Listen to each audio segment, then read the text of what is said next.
त्वमेव साक्षात् श्री महालक्ष्मी महासरस्वती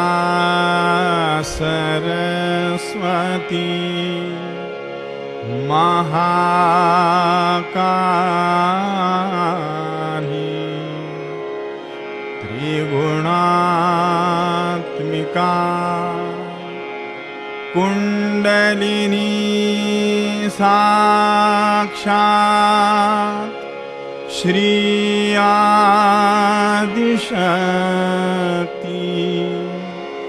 माताजी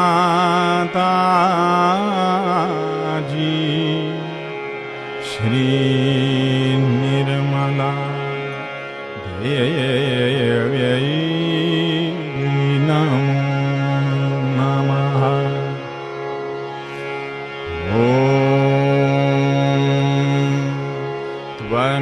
त्वमेव साक्षात् श्री कल्की साक्षात् श्री आदिशक्ति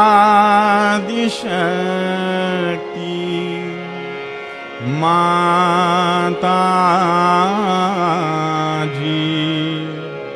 श्री निर्मला देव्यै नमो नमः।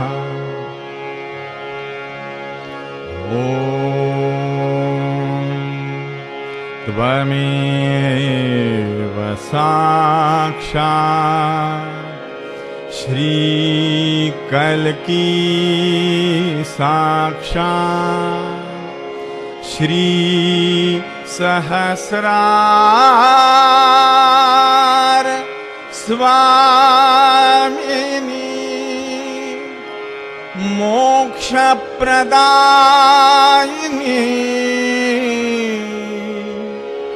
माताजी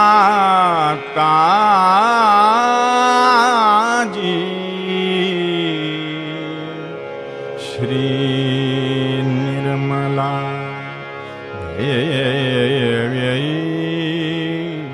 नमो नमः।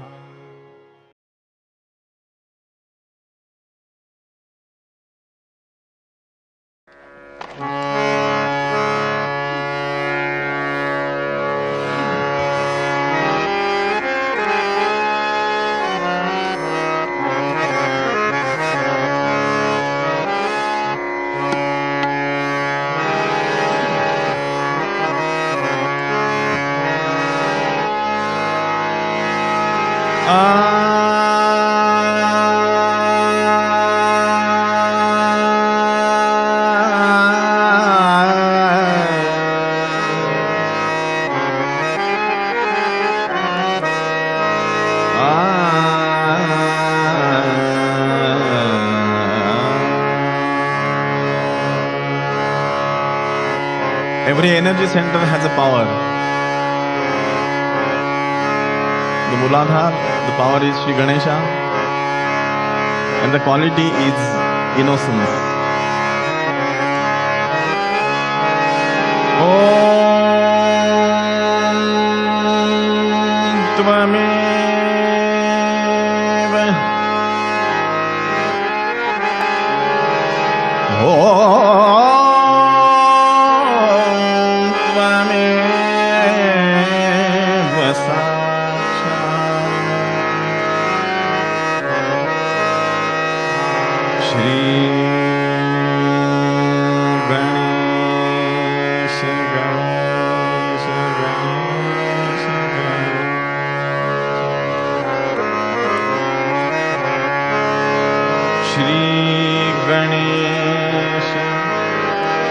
Shri Ganesh Ganesh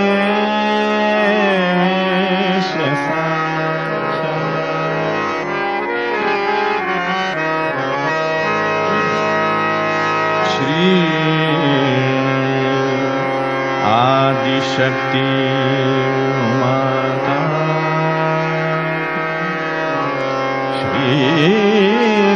Vimla Devi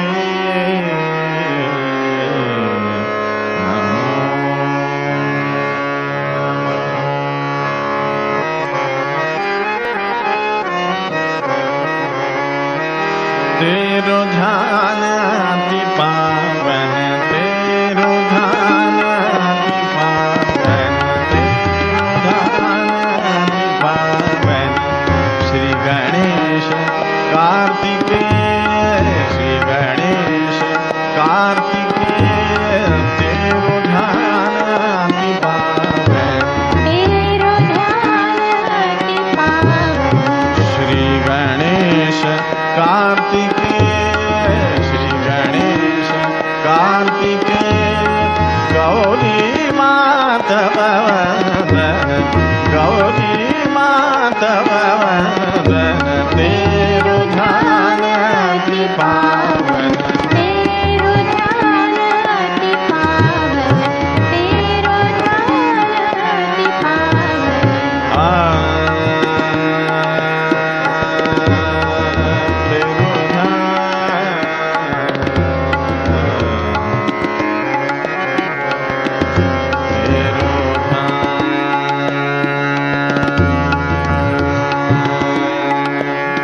तेरो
बेगुन गुन गाए बेगुन गुन गाए बेगुन गुन गाए बेगुन गुन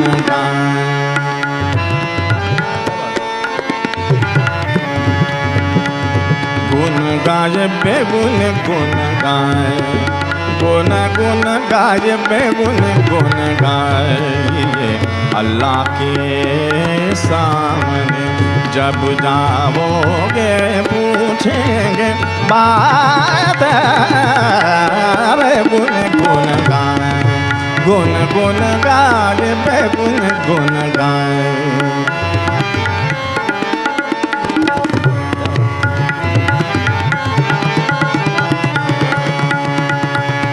गुन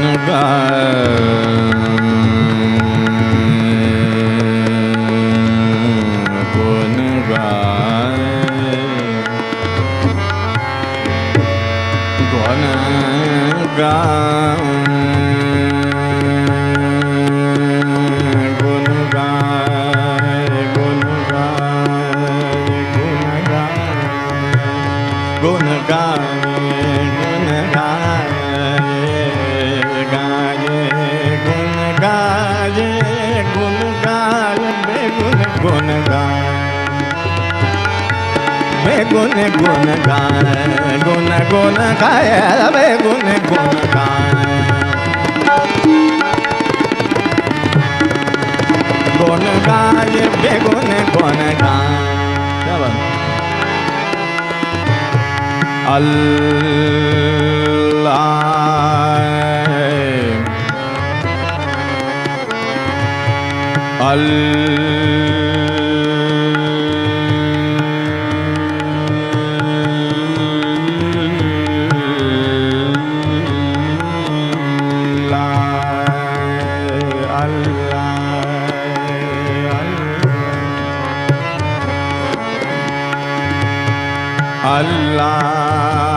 अल्लाह अल्लाह अल्लाह के सामने जब जाओगे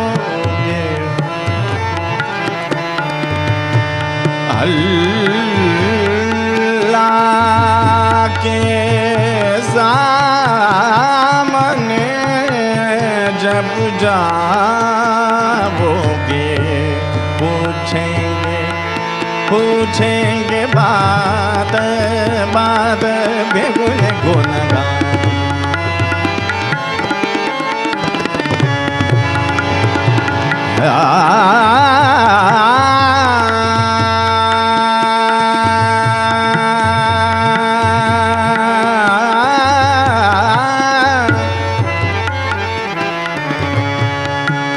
सारे ni sa re ga re sa re re ga sa re ga ma dha ma da ni da ma da ni ma da ma ni dha re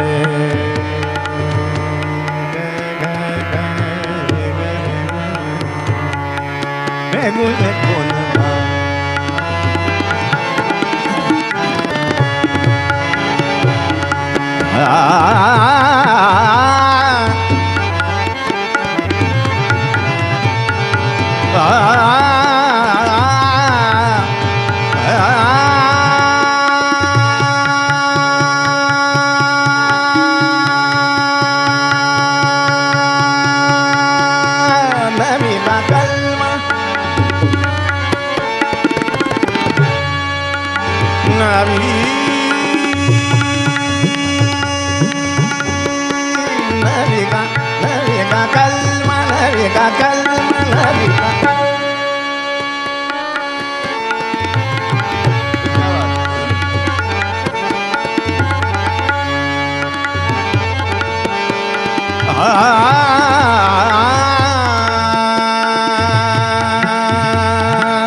नबी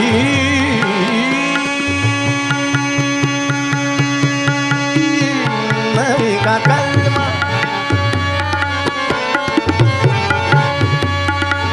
कलमा नबी का कलमा कलमा नबी का कलमा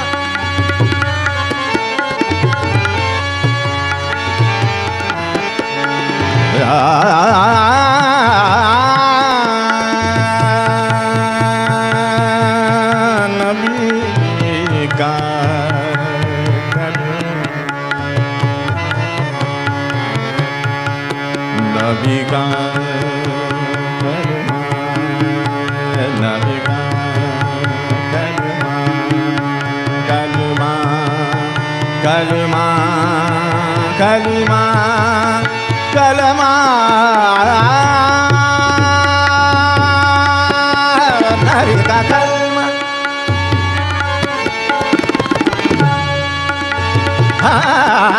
नबी का कलमा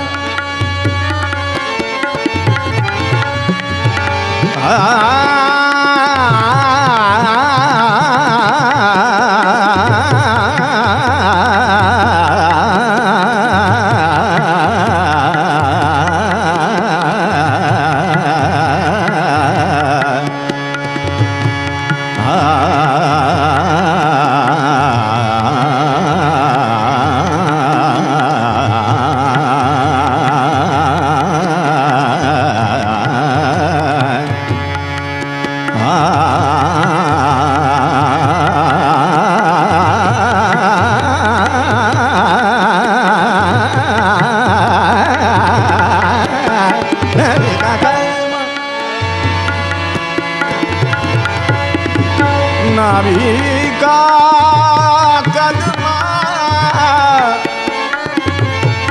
का कलमा कलमा कलमा नबी का कलमा हर दम जुबान पे रखना जब बोले पूछेंगे गुन गुन गुन गुन गाज पे गुन गुन गाय गुन गुन गाज पे गुन गुन गाय गुन गुन गाय पे गुन गुन गाय गुन गुन गाय पे गुन गुन गाय गुन गुन गाय पे गुन गुन गाय गुन गुन गाय पे गुन गुन पे गुन गुन पे गुन गुन पे गुन गुन पे गुन गुन पे गुन गुन पे गुन गुन पे गुन गुन पे गुन गुन पे गुन गुन गाय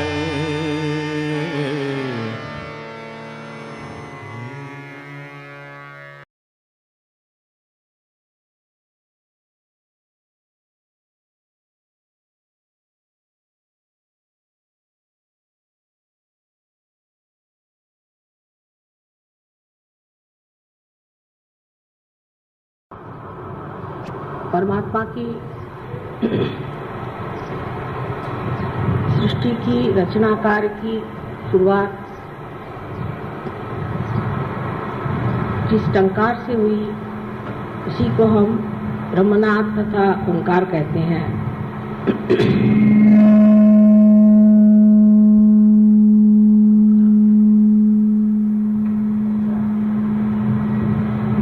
इस टंकार से जो नाद विश्व में फैला वो नाद पवित्रता का था।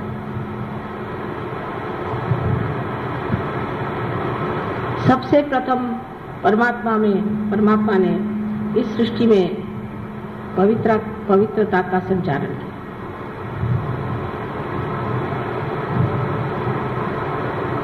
सर्व वातावरण को पवित्र कर दिया। पहले उन्होंने पुनीत किया, जो चैतन्य स्वरूप आज भी आप लोगों को जाना जाता है, आप जान सकते हैं, उसे महसूस कर सकते हैं, उसकी प्रचीति आपको मिल सकती है। वही ओंकार आज चैतन्य स्वरूप आपको भी पवित्र कर रहा है। श्री गणेश की पूजा हर पूजा में हम लोग करते हैं और आज तो उन्हीं की पूजा का बड़ा भाई ने आप लोगों ने आयोजन किया है। लेकिन जब हम किसी चीज की पूजा करते हैं तो उनमें बहुत सारी विविध स्वरूप की मांगे होती हैं। कुछ लोग होते हैं कामार्थी होते हैं, कुछ लोग पैसा मांगते हैं, कुछ लोग कहते हैं हमारा कार्य ठीक से हो जाए, कुछ कहते हैं कि हमारी दुनिया में बड़ी शोहरत हो जाए, बहुत हमें फेम मिल जाए, सब दूर हमें बड़ा मान मिले। कोई कहता है कि हमारी नौकरी अच्छे से चली तो अच्छा है, कोई कहता है हमारा बिजनेस चलना चाहिए, कोई कहता है हमारे मकान बनने चाहिए। ये सब कामार्थी बात है। और इसी तरह से मनुष्य की मांगे होते होते वो गणेश की पूजन करता है। यहाँ पर जो सिद्धि विनायक है उसकी भी जागृति मैंने बहुत साल पहले की थी। उससे सब लोग उसे सिद्धि विनायक के पास जाकर के हमें ये चीज दे दो, हमें वो चीज दे दो मांगते हैं। लेकिन ये सिद्धि विनायक ये चीज देने वाला नहीं है, ये वस्तु देने वाला नहीं है। उसके लिए तो बहुत से दुनिया में चमत्कार करने वाले बैठे हैं जो आपको हीरे दे देंगे, पन्ने दे देंगे और आपका सर्वस्व छीन लेंगे। ओंकार स्वयं निराकार, उसका कोई आकार ही नहीं। सो सर्वप्रथम जो श्री गणेश का स्वरूप था वो निराकार। आज हम उनकी साकार में पूजा करते हैं, लेकिन सहयोगियों को जानना चाहिए कि हमारे जीवन का अंतिम लक्ष्य क्या है, हम क्या चाहते हैं, उसकी पूर्ति हमने की है। Have we fulfilled our destiny? हम किस लिए सहयोग में आए? इसलिए आए कि हमारी तंदुरुस्ती ठीक हो जाए, हमारा बिजनेस ठीक हो जाए और हमें बड़ी मान्यता मिले, हम इलेक्शन में जीत जाएं। यह तो सभी मानते हैं, इसमें कौन सी विशेषता है? लेकिन सहयोगियों को सोचना चाहिए कि आज जो हम एक नए स्तर पे उठ खड़े हुए हैं, एक नए मंजिल पर खड़े हुए हैं, तो इससे हमें क्या पाने का है और हमारी क्या इच्छा है। फिर यही बात आती है कि जिस गणेश को आप पूछते हैं आज साकार में, उसे निराकार में प्राप्त करना है, उसको अपने अंदर प्राप्त करना है, अपने अंदर विराजना है। ये नहीं कि गए उनको फूल चढ़ाए, तो सभी करते, उनको फूल चढ़ा दिया, उनकी पूजा कर दी, माँ की भी पूजा हो गई, गौरी की भी पूजा हो गई।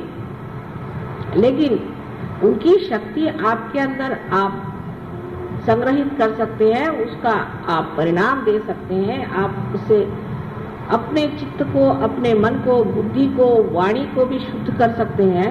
और इसके अलावा आप दूसरों को भी ये शुद्धि दे सकते हैं। ये गणेशी के जैसा आपको हमने बनाया, हमने आपको आत्म साक्षात्कार जिस तरह से गणेश को बनाया गया उसी प्रकार आपको बनाया, उसमें कोई फर्क नहीं, एक ही तरह से एक ही ढंग से बनाया। लेकिन कहाँ गणेश?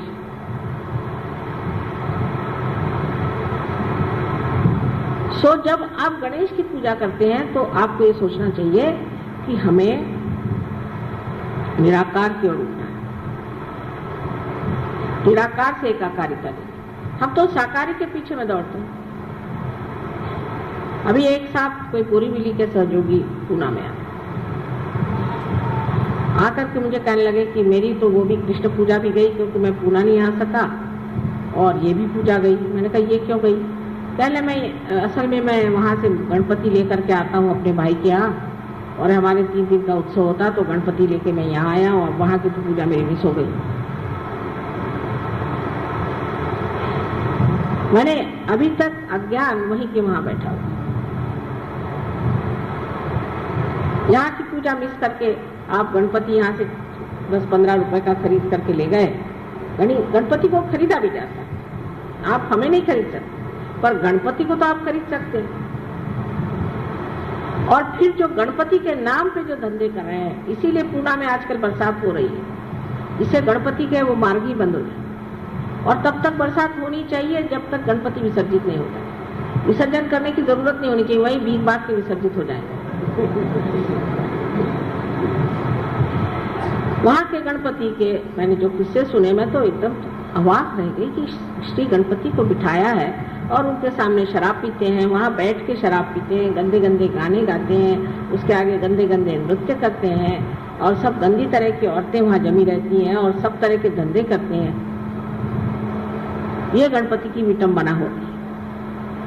अब एक ये मार्ग लोकमान्य तिलक ने बताया था कि इसको गणपति को सामाजिक बना दीजिए, और सामाजिकता में जो है आपके सामने एक चीज ऐसी रहेगी जिसके सामने आप बड़े बड़े ऐसे संगीत के या व्याख्यान मालाओं के इस तरह के आप कार्यक्रम बनाएं जिससे लोगों में एक तरह की जागरण हो जाए। ये तो अच्छे भले लोगों को खराबी के रास्ते पर ले जाने की पूरी व्यवस्था ऐसे गणपतियों ने की है, और जितना बड़ा गणपति उतना ही वहां पाप ज्यादा।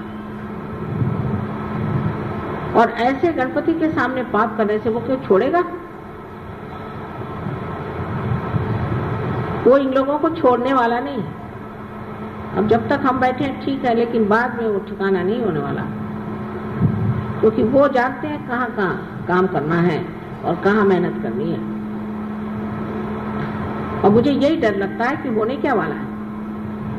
पुण्य पट्टनम जिसे कहते हैं, ऐसे पुणे शहर में एक तो वैसे एक राक्षस बैठा हुआ है और भी बहुत सारे वहाँ इकट्ठे हो गए हैं। उसके अलावा ये जो गणपति के नाम पर अनाचार शुरू कर दिया है, इसे क्या कहा जाए, क्योंकि परमात्मा से इनका संबंध नहीं है। गणपति की पूजा करना है ना, अच्छा गणपति जी बैठ जाइए, आप तो बैठे हुए हैं, हमने आपको खरीद के लाया, तो आप तो हमारे हाथ में, आप गणपति को बिठा दीजिए, उनके सामने जो भी करिए वो करेगा, क्या तो मिट्टी है, हम तो खरीद के लाए बाजार से, और फिर हमारे हाथ में जब चाहे विसर्जित कर दे।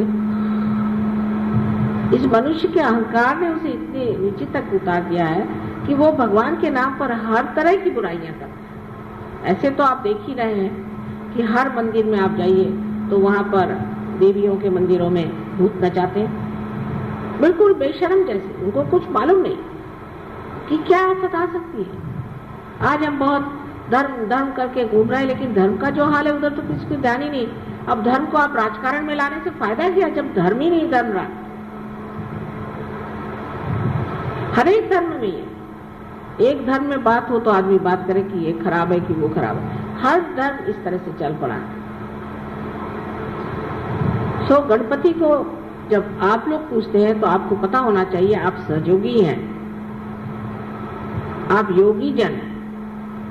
ऋषि पंचम ऋषि और बड़े बड़े महान लोगों को भी जो मिला नहीं, वो आपको आज साधारण सर्वतौर पे मिला है, सबको मिला है, रास्ते पर ले आए, सब कुछ पा लिया। लेकिन जब हम कोई बात कहते हैं तो आप लोग अपने तरफ कभी नहीं देखते, आप सोचते हैं ये मैं किसी और को कह रही हूँ। ये नहीं सोचते कि हम भी उसी में से हैं, कि हमारी दृष्टि कहाँ है। हम क्या सोचते हैं, माता जी देखिए, ये देखिए मैं एक घर ले रहा हूँ, इसको आप आशीर्वाद दीजिए। अरे भाई तुम हो तो आशीर्वादित होना ही हुआ। अच्छा नहीं माता जी, तो देखिए मेरी चाबी जो है मोटर की, उसको आप आशीर्वाद दे दीजिए। तो चाबी दिए खड़े, मैं तो ऐसा आशीर्वाद दूंगी कि गाड़ी चलेगी भी।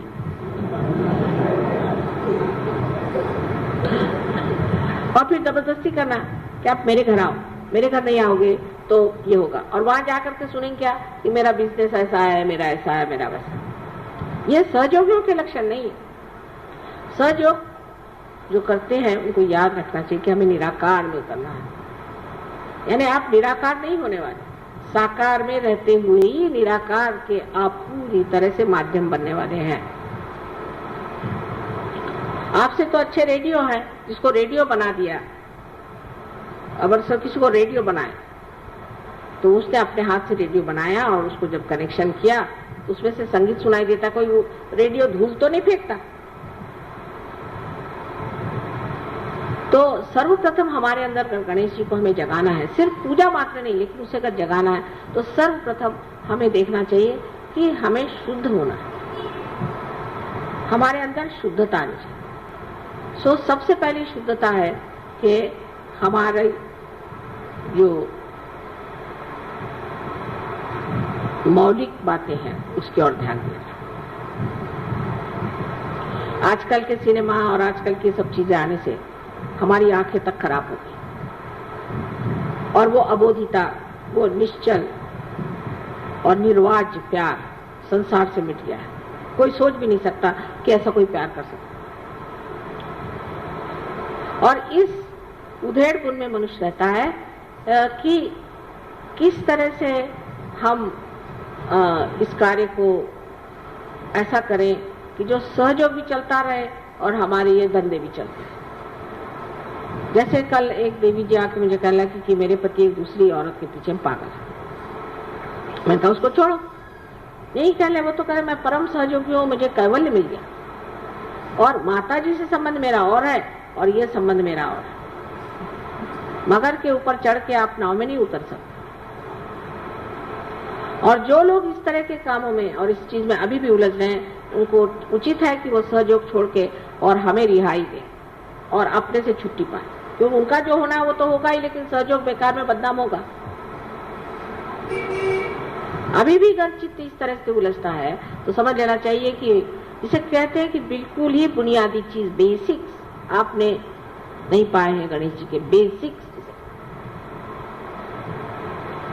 जरा महाराष्ट्र में ये चीज कुछ अकल कम है लोगों को, औरतों के पीछे भागना कुछ समझ नहीं आता, ये कुछ अजीब चीज मानी जाती है। यहाँ कुछ बस अपने यहीं कहीं किसी से शादी हो जाए, चलो वही अपनी बीवी हो गई, इस तरह से वो आ जाता है। यहाँ पे औरतों का पागलपन नहीं है, पर मैंने सुना कि साउथ इंडिया में भी बहुत है। एक कोई राजा थे, उनके सुनते हैं कि 12,000 पत्नियां थी। बड़े आश्चर्य की बात। और उनमें से कुछ तो पैदल चलती थी बेचारी, कुछ पालकी में चलती थी, कुछ घोड़े पर, कुछ हाथी पर। फिर उनको ये इच्छा हुई कि एक और औरत करनी चाहिए, तो उन्होंने उस औरत की कोशिश करी। जब उसके लिए कोशिश करी तो वो उसने मना कर दिया कि मुझे नहीं आप क्या इसमें शामिल होना। तो उन्होंने चढ़ाई कर दी। उस वक्त एक मुसलमान राजा वहां पर था, तुगलक।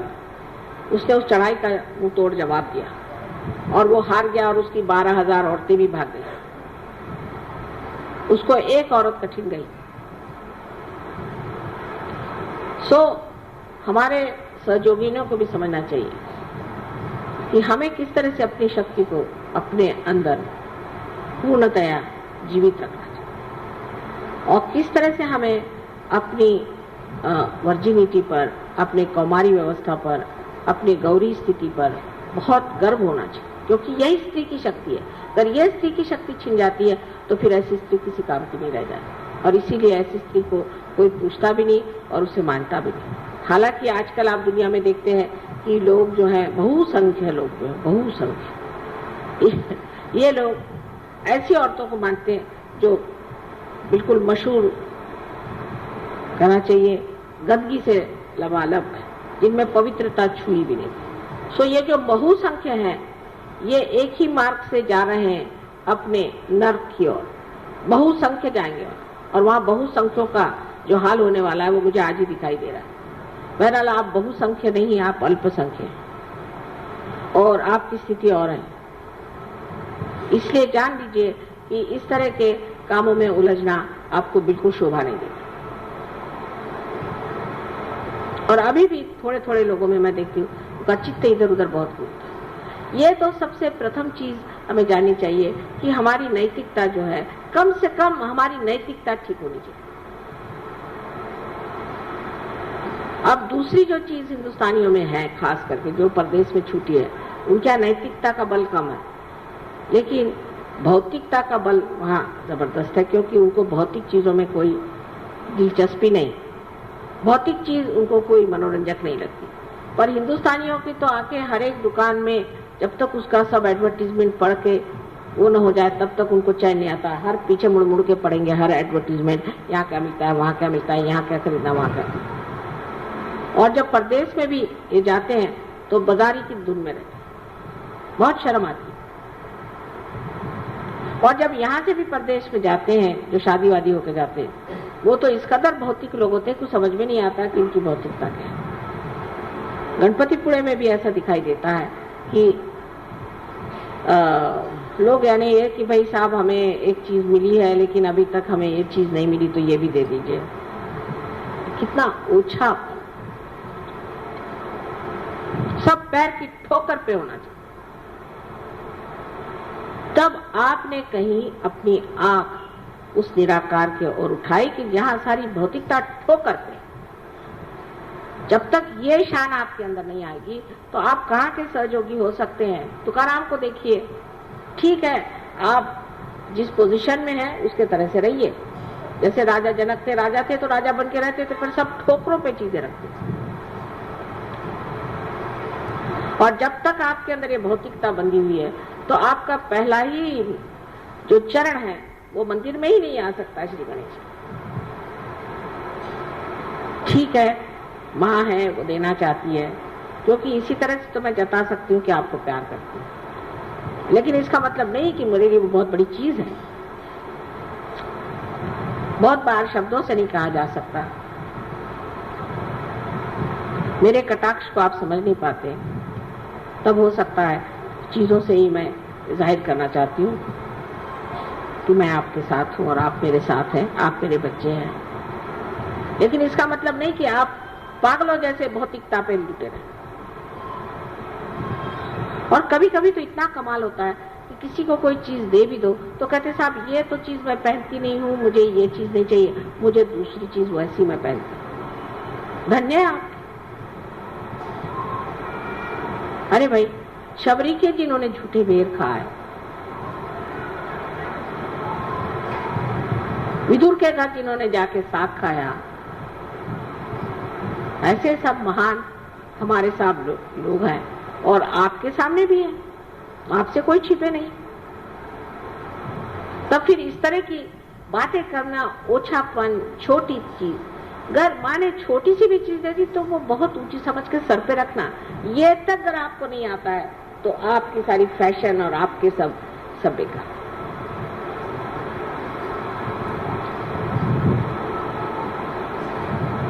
जो चीज श्री गणेश की है उसमें सबसे पहली चीज है कि मनुष्य को अपना चित्त स्वच्छ कर लेना चाहिए। चित्त स्वच्छ करने का तरीका, ये चित्त कहाँ है आपका? चित्त अगर परमात्मा में है तो शुद्ध है ही आप, क्योंकि चैतन्य आप में बह रहा है। पर चित्त आपका इधर उधर है तो उस चित्त का फायदा क्या? जब तक आपका चित्त शुद्ध नहीं होगा तब तक आप ज्ञान को प्राप्ति ही नहीं कर सकते, क्योंकि चित्त में ही आपका सारा चैतन्य बह रहा है। चित्त से ही आप जानते हैं। जिसका शुद्ध चित्त होता है सिर्फ विचार मात्र से कार्य हो सकता है, ध्यान देने से ही कार्य हो सकता है, और कभी कभी उसकी भी जरूरत नहीं पड़ती। जिस शक्ति को आप प्राप्त करना चाहते हैं, जिसे कि आपकी अंतिम जो कुछ भी, जिसे आप ध्येय कहिए या अपना लक्ष्य है जिसे आप प्राप्त करना चाहते हैं, वो है ये चैतन्य जिसको आप अंदर बसाना चाहते हैं, जिसके अंदर ये शक्ति है कि जिस शक्ति के कारण आप अनेक कार्य कर सकते हैं, उसको छोड़ करके आप क्या ये बेकार चीजों के पीछे पड़े।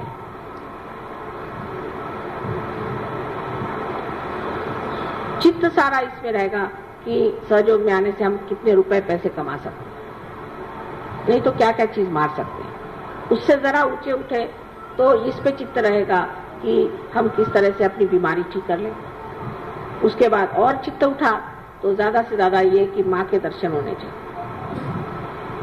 अब हर जगह से, कभी औरंगाबाद से तो कभी आपके संगमनेर से तो कहीं से लोग बस आ जमते, दिल्ली से कलकत्ते से जम गए।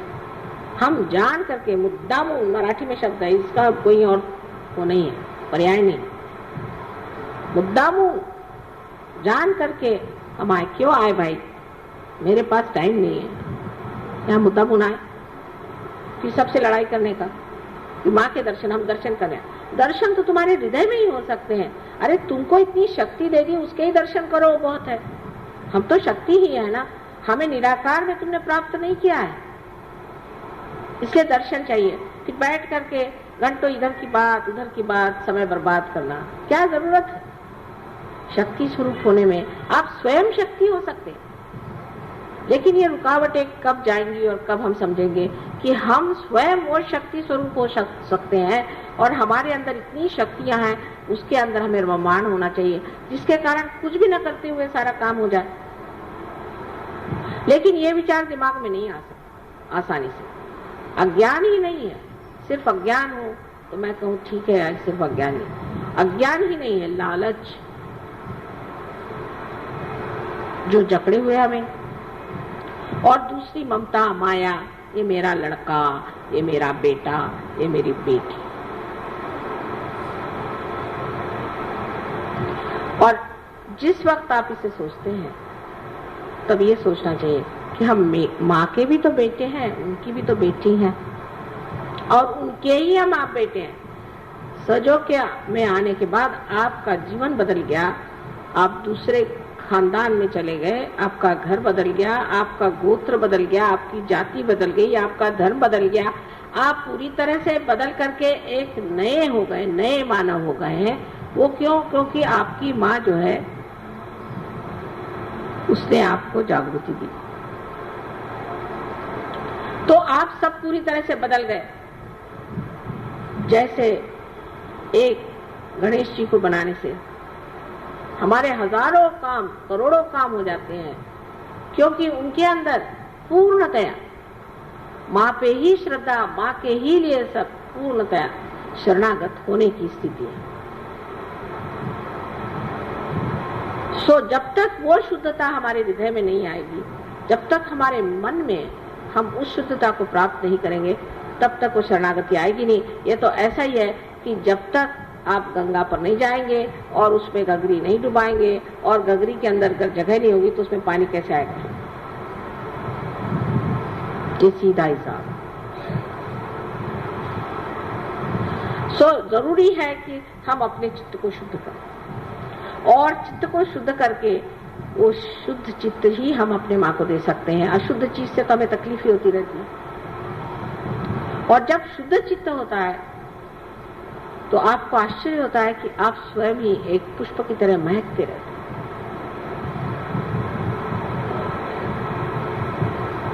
और आपको देख करके मैं भी बहुत प्रसन्न हो जाती हूँ कि हाँ, क्या मेरा बेटा खड़ा हुआ है, क्या मेरी बेटी खड़ी हुई है।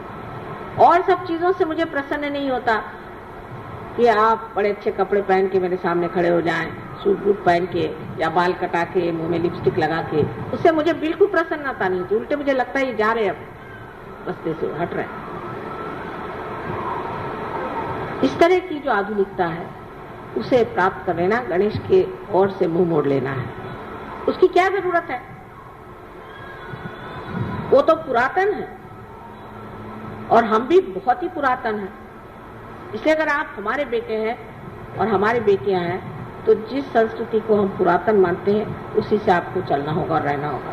और इसका नजारा बहुत खराब दिखाई देता है बाहर। लोग बाग हमसे खुद कहते हैं, जो फॉरेन के लोग हैं, जिनको कि उनके समाज ही में अत्यावश्यक है, वो तक कहते हैं कि माँ तुम परमिशन दे दो तो हम लोग सब साड़ियाँ पहन के घूमेंगे, कुर्ते पजामे में पहन के घूमेंगे। लेकिन हमारे यहाँ उल्टा हाल। तो जो गणेश की संस्कृति है, कि इस संस्कृति की अंतरतम जो स्थायी भाव है वो है सौंदर्य। अब आप देखिए, ऐसे तो वो बहुत मोटे हैं, उनके तोंद इतने बड़े हैं, महाकाय हैं, गणेश इतने मोटे दिखाई देते हैं, लेकिन उनका सौंदर्य क्या है, किस चीज का आकर्षण है उनको? लोकमान्य तिलक ने क्यों गणेश जी की मूर्ति को कितना, ऐसे तो महाराष्ट्र में विट्ठल विट्ठल ही लोग करते रहते सुबह से शाम तक, वहां से विट्ठल भी उठ गए। यहाँ तो विट्ठल की बीमारी है सबको, तंबाकू खाकर। लेकिन क्यों लोकमान्य तिलक ने श्री गणेश को ही चुना, और क्यों वही सारे सृष्टि की जितनी भी सुंदरता है उसे बनाते हैं? उनका कौन सा स्थायी भाव है जिसके बगैर श्री राम, श्री कृष्ण, ईसा मसीह या बुद्ध या कोई भी नहीं सौंदर्य में उतर सकते थे? वो कौन सा उनके अंदर भाव था?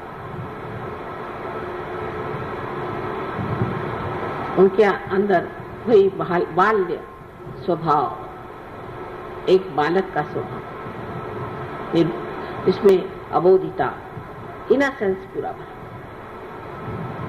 पूरा इनोसेंस इसके अंदर भरा होता है। यही चीज जो है सबसे मोहक और सुंदर होती है, न कि आपकी चालाकी और आपका बनना ठनना। ये कोई मोहकता, ये तो 2 क्षण की बात है। एक मुंह पे लोग अच्छा बोलेंगे, पीठ पीछे बुरा कहेंगे, लेकिन जो अबोधिता श्री गणेश की है, वही सारे सौंदर्य की सृष्टि सारे संसार में कर। तो सारे सृष्टि का जो रूप है वो श्री गणेश की कार्रवाई, उनकी जो बालिश बातें हैं। श्री कृष्ण का भी वर्णन वही सबसे अच्छा लगता है जो सूरदास ने किया है। ये ठुमकत चलते थे, ऐसे पैर से पैंजर उनके बजते थे, गिर जाते थे, और आश्चर्य की बात है कि वो शीशे में अपना स्वरूप देख करके बड़े खुश होते थे, हालांकि वो विश्व के करता है। जहाँ उन्होंने अपनी माँ को अपने मुंह को खोल करके और सारे विश्व का दर्शन कराया, और बच्चों जैसी जो बातें करते थे। श्री राम के लिए भी यही कहा जाए।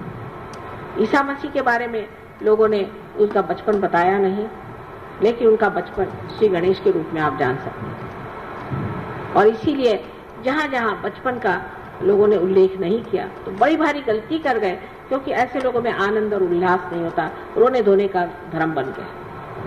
जैसे आप देखते हैं कि जैनियों में है रोने धोने का धर्म, बुद्धियों में बुद्ध मार्गियों में रोने धोने का है, मुसलमान लोग रोने धोने का, बाप रे बाप, उनका तो भगवान ही बचाए रखे।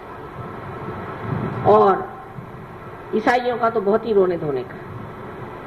ईसा मसीह ने सबके लिए अपने को क्रूस पे टांग लिया और सबके पापों की क्षमा मांग ली एक बार।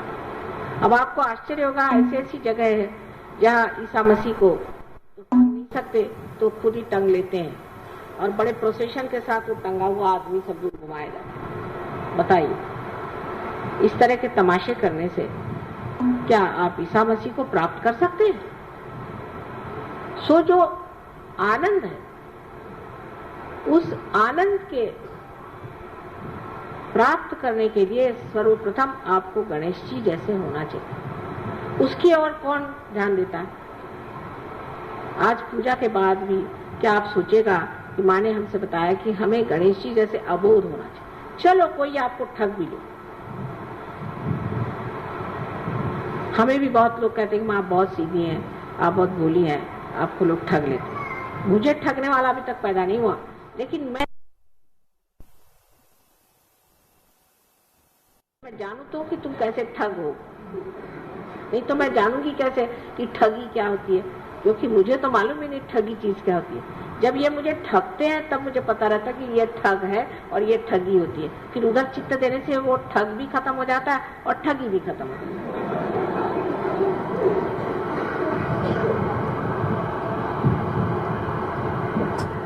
सो जरूरी है कि मनुष्य को उस भोलेपन स्वीकार करना चाहिए। शंकर के लिए भी यही कहा जाता है कि वो भोले, उनमें भोलापन है।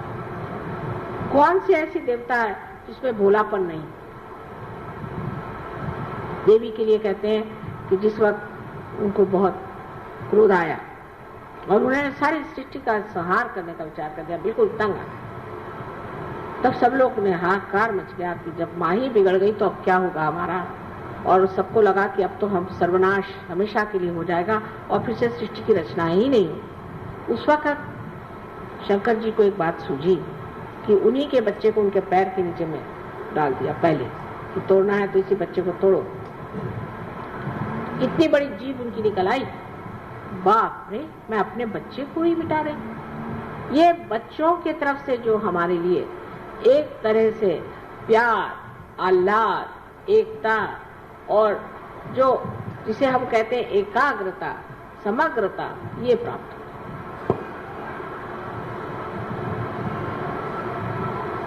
सब ने कहा है कि बच्चों के कारण दुनिया एक हो जाती है। जब एक बच्चे पे आफत आती तो सब माँ बाप की आंखें उस बच्चे की ओर दौड़ती कि उस बच्चे को बचा, क्योंकि हम लोग विश्वव्यापी है एक तरह से, कि जो विश्वव्यापी सबसे बड़ी चीज है कि बच्चों को पनपने देना चाहिए। ये विश्वव्यापी शक्ति है और इसका एहसास, इसका अनुभव हम सबके अंदर है। इसलिए ईसा मसीह ने कहा कि तुमको अगर परमात्मा के साम्राज्य में जाना है तो छोटे बच्चों जैसे तुम्हें होना चाहिए।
त्वमेव साक्षात्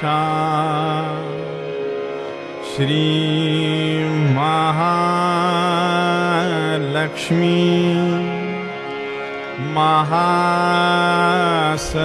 महासरस्वती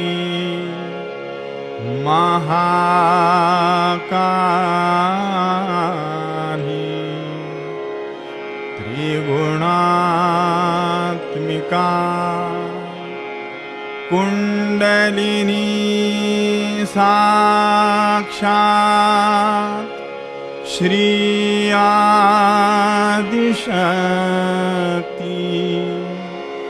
माता जी श्री निर्मला देव्यै नमो नमः। ॐ त्वमेव साक्षात् श्री कल्की साक्षात् श्री आदिशक्ति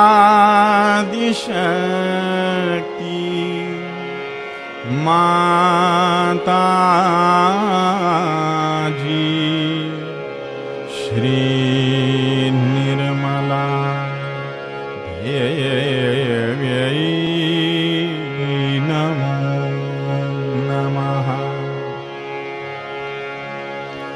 ॐ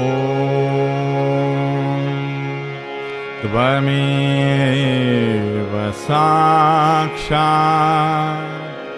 श्री कल्की साक्षात् श्री सहस्रार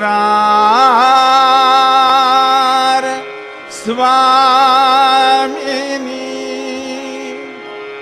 मोक्ष प्रदायिनी